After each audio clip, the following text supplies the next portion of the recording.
Një roman, një dramë, një ngjarje shqiptare bazuar në një histori të vërtetë të vitit 1923 erdhi i premier në Teatrin Megjeni. Vrasje në vjesht e ndërtuar mbi motivet e romanit Njeriu i netëve të vjeshtës të Gjergj Vllashit solli në rolin kryesor Mehmet Xhelilin dhe Rafael Hoxhajin, shfaqje dramatizuar nga Stefan Çapaliku, na përball me absurdin dhe pyetjen një individi që duke rrëmuar qytetin, rrëmon ndërgjegjet njerëzore si një i vetëm kundër të gjithëve dhe pasi mbështetje.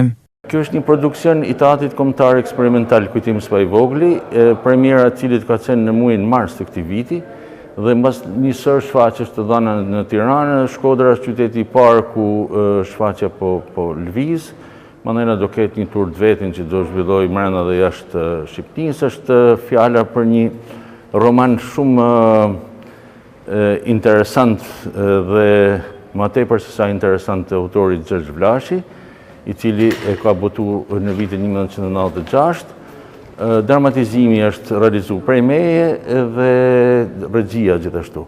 Aktorët janë Mehmet Xhelili, Rafael Hoxha dhe Joana Karaj.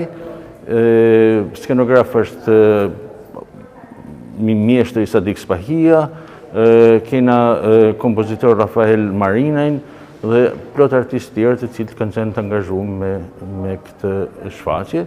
Tashti spektatori e ka mbush sallën, shpresojmë që dhe nesër të tjetë po kaq entuziast. Ngjarja është e bazuar në fakte reale të cilat lidhen në momentin kur ushtrit aleate pas kapitullimit të Italisë fashiste po ndërmerrnin sulme të befasishme, veçanërisht mbi prapavjet e ushtrisë gjermane.